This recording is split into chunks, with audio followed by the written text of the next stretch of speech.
and welcome to the Film Reelcast. I'm Stuart, your host.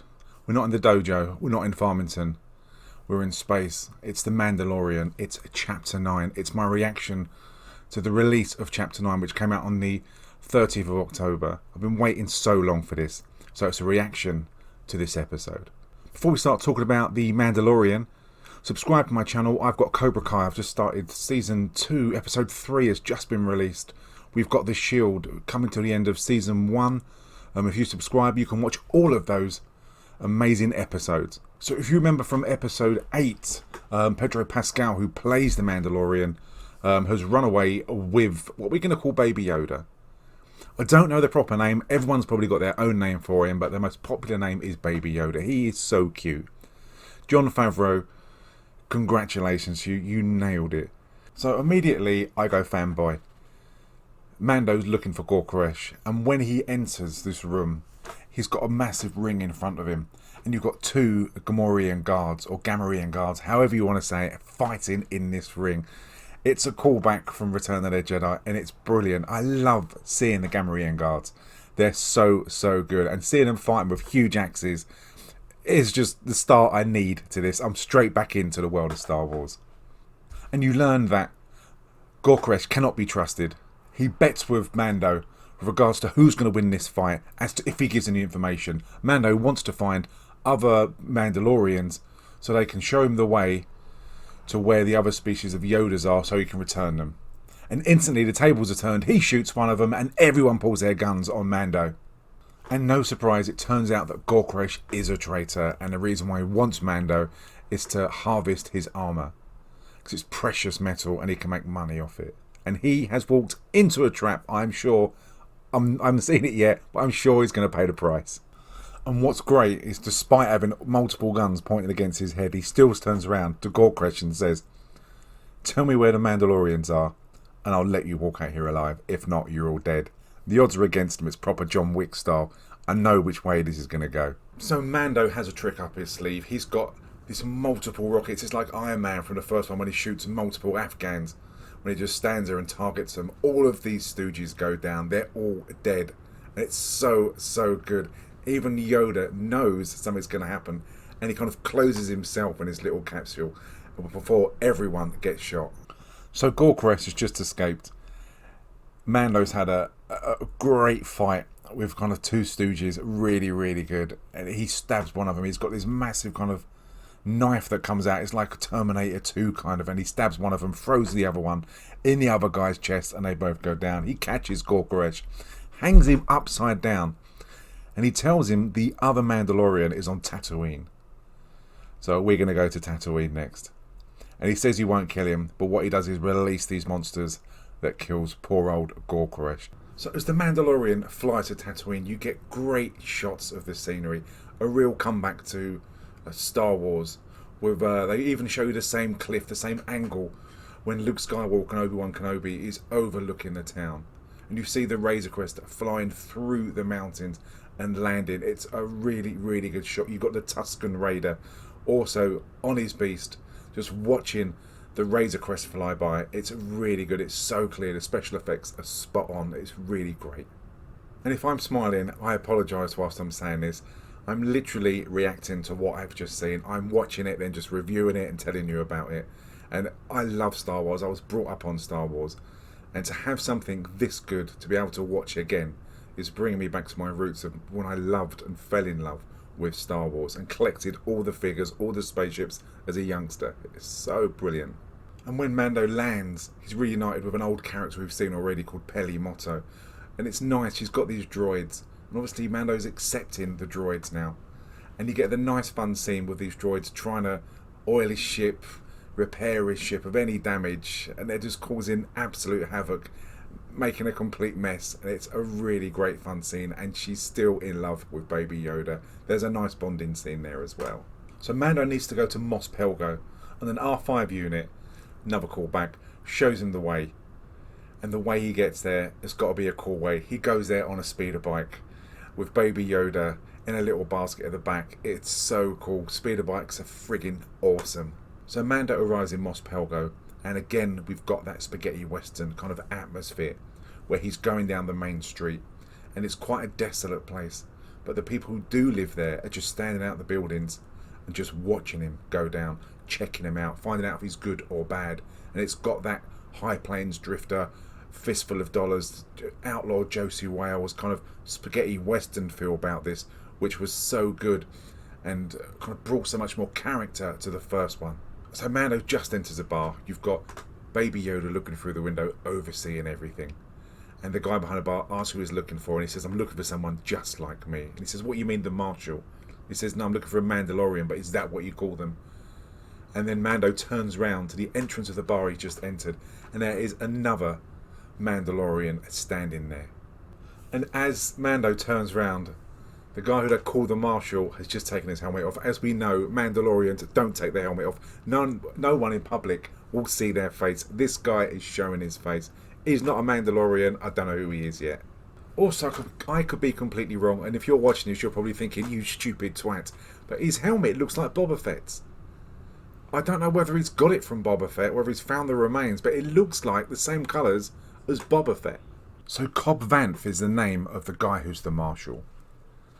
And Mando is understandably really pissed off that he's got the uniform on of a Mandalorian. And he asks him to take it off and have a showdown, proper spaghetti western style, honestly, staring each other out. They've got their hands on their guns and they're about to shoot each other. Then all of a sudden, the earth starts shaking and they both go outside to find out what's going on. And you discover the shaking is this massive kind of land shock, something from Tremors. The whole of the sand kind of ripples as if it's water and it goes down the high street. And unfortunately, there's a Quora, which is the beast that the Sand People ride. One of them is unfortunately unaware and drinking from this well. And you see, as you can see from the picture, this massive kind of like shark come up from the sand and just rip this Quora down underneath the sand. It's really good special effects, absolutely fantastic. And poor old Baby Yoda is hiding, as you can see, in this pot, cowering away from everything that's happening. So Cobb Vanth says that he'll give their uniform over if, and there's always a catch, if Mando kills this massive kind of sand shark that's killing the town, ruining any kind of hope that the town has of rising and rebuilding again. And to get that uniform back, Mando agrees. And as they're travelling along, he says that the town was on its last legs, and that when the Empire was destroyed and the second Death Star was blown up, the town started to clear out, but in moved another group and started taking over and bled the town dry of any possible chance that it had of surviving. And Vanth says he wandered for days in the desert until he was found by the Jawas in the sandcrawler, and you get this fantastic shot of Vanth on the floor and the huge sandcrawler, which is a massive vehicle, just pulling up in front of him. Okay, so Cobb Vanth says whilst he was with the Jawas, he got the uniform in exchange for some crystals. And then he went back to the town. And in the town were those kind of pirates, the ones you see with like the Captain America type helmets on. And he reinvented himself as a character of a Mandalorian. And he kills them. And some of them escape. And I shit you not, this is amazing. As they get away in a vehicle, that he bends over, and I see from the picture, from the back of his jetpack, that he fires a rocket and blows them up. And I had Boba Fett, the original Boba Fett, from the original Star Wars when I was a youngster. And I never knew what that rocket was. Whether it was a rocket or part of the jetpack, I didn't know. And to finally see that I was right, that and when I used to play with it as a kid, I used to treat it as a rocket, and that it was actually a rocket, and he blows all these guys up in their vehicle, is fucking awesome. It shows that I was right all the time with my imagination that Boba Fett at the time had a rocket in his jetpack. It is so cool. So whilst out in this canyon, they come face to face with these kind of like dragon little monsters, and you think things are going to get quite nasty. And then Mando just calls out, and it's like a call that they recognise, and he walks over to them, starts patting them like a dog, to the disbelief of Vanth that he just can't believe that this is happening. And then the Sandmen, the Tusken Raiders, come out and face them, and it turns out that they want the same thing. They want to take down this huge monster as well. So they lay a trap out for this dragon. They're all out on the quarries the next day, and they discover that this dragon is living in an abandoned Sarlacc pit. And they lead this poor beast, one of the Sandmen does, outside this cave where it's living. The plan backfires somehow. That this animal that they pinned down, used as bait, is left alive, and the poor Sandman, the Tusken Raider who's running away, who's pinned it to the ground, is the one that ends up getting eaten. And you can see this thing is huge, and it eats up this Tusken Raider like it's just a small biscuit, like it's a crisp. There's nothing to it. It's a monster. How they're going to take this down, I've got no idea.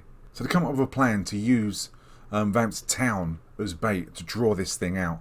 And once the dragon's drawn out, the people from the town and the Tusken Raiders will then hopefully kill this thing.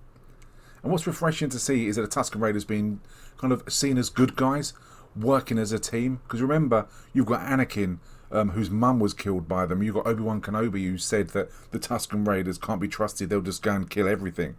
So it's nice to see another side of them working in a team, working with the Mandalorian to take this dragon down. How they're going to do it yet, I don't know, but I'm loving this at the moment. It is fantastic. So reluctantly the town agree to help the Sandmen, and there's a peace deal that Sandmen have promised they won't attack the town ever again as long as the gun isn't raised to them or against them from anyone in this town. And you see the shot of the Tusken Raiders coming in on their quarters, and the look on the town folks' face of disgust, of horror, of fright, that they don't trust these people still.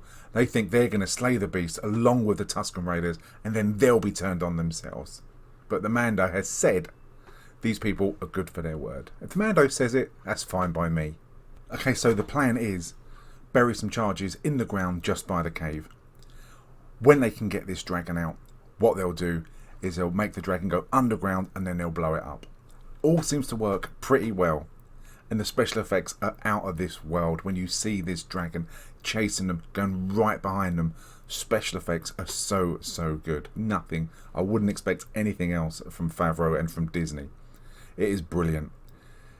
But what happens is that they do blow this thing up, but it doesn't die. Then you see it from the top of the mountain, and what I love is that it squirts this acid just like aliens out of its mouth, and it wipes out shitloads of the Tusken Raiders and loads of the town folk as well. And then Mando and Vanth fly up to the top of this mountain. Sorry, I'm really excited. I've just watched it. And what they do is they start taking it out and they start shooting it. And then they fly back down. Then this thing comes from behind them. And the only thing they can do, there's one quarrel left with these charges left on there. And it comes and it eats this thing whilst Mando is holding on to it. And both of them go underneath. It's just like Jonah inside the fish. And he's got that quarry inside him with dozens and dozens of charges attached to it. And just when you think all hope is lost, this thing rises up from the sand. Mando flies out of his mouth, and as it turns around, he's got the detonator in his hand, and he presses the button, and this thing explodes. You see a lovely top view just in the picture there of the thing exploding, and it just blows in half. And everyone cheers, and the Tusken Raiders cheers in their traditional style. It is a really, really good scene. Fantastic. And as the Mandalorian leaves, he's given his uniform back by Cobb Vanth. And you see him fly into the distance, into the sunset, and you think all's good. But then you see this character watching him as he flies away, and oh my god, I can't believe it. It's Tamara Morrison, Boba Fett, who's there seeing him fly past. He wants his uniform back. I just don't know what's going to happen now. Didn't know he'd be in it. I am completely buzzing. I'm shocked. But yeah, he's back in it. So we'll find out what happens. And join me, Chapter 10 of The Mandalorian. I'm Stuart, this is the Film Reel Cast, and I'm very excited. And I cannot wait till next week to find out what happens. I hope you can join me. Subscribe and you'll find out everything. I've got Cobra Kai. As you can see on the screen now, I've got the Shield and Cobra Kai. Subscribe, watch both of them. Everything's awesome. And I'm Stuart, thanks for watching.